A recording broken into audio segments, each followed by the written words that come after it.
Nous entrons dans l'année 2023 et tournons la page de cette année 2022.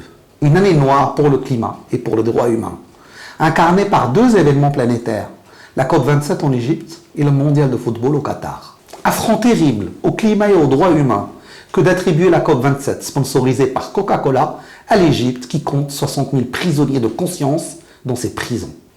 Affront terrible au climat et aux droits humains que d'attribuer le mondial au Qatar, responsable de la mort de 6500 ouvriers pour la construction de stades climatisés dans le désert.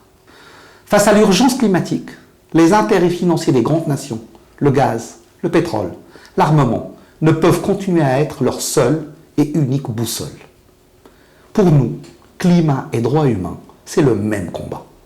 2022 fut aussi l'année d'une inflation terrible, mettant au jour notre dépendance énergétique vis-à-vis des États autoritaires.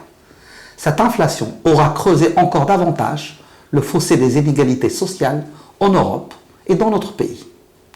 J'adresse à présent mes meilleurs vœux pour cette année 2023 à toutes celles et tous ceux qui militent, quel que soit le temps qu'ils y accordent, dans la bataille pour le climat et pour les droits humains.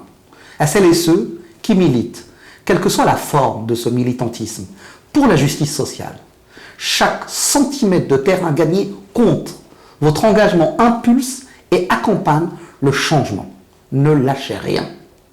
Enfin, je veux adresser un message plus personnel à celles et ceux qui ont passé les fêtes en détention parce qu'ils se battent pour défendre un idéal ou pour nous garantir le droit à l'information. Je pense évidemment d'abord à Alaa Abdel Fattah en Égypte, prisonnier politique. Je pense aussi à Olivier Dubois, dernier journaliste français otage de milices terroristes au Mali. Et plus d'une centaine d'enfants français enfermés dans les camps syriens dans l'attente que notre gouvernement vienne les sauver. Climat et droits humains, même combat. Bonne année 2023.